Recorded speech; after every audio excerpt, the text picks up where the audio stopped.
हम रीता आप सबके नमस्ते प्रणाम करते ही आप सबके सामने हम एक औसान मैया के बहुत प्यारा गीत लेकर आए ही।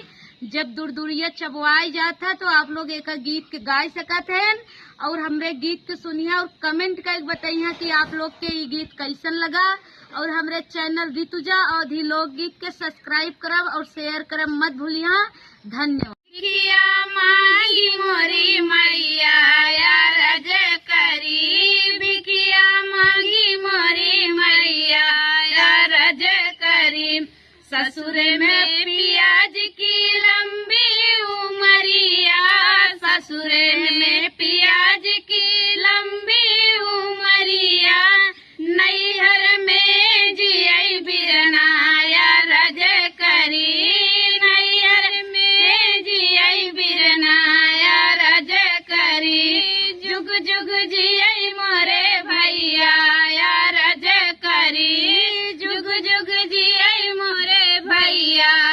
रज करी बिकिया मांगी मोरी मैया रज करी बिकिया मांगी मोरी मैया रज करी ससुर में बड़ई खूब धन दौलतिया ससुर में बड़ई खूब धन दौलतिया नैहर में बिरन की कमैया रज करी नैहर में बिरन की कमैया रज करी जुगिया मांगी मोरी मैया रज करी बिकिया मांगी मोरी मैया रज करी जुग जुग जियई मोरे भैया रज करी जुग जुग जियई मोरे भैया रज करी ससुर में हंसी खुशी धरिया पतोहिया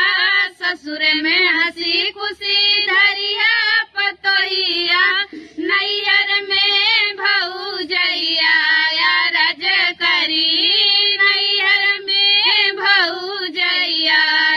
रज करी जुगिया मांगी मोरी मैया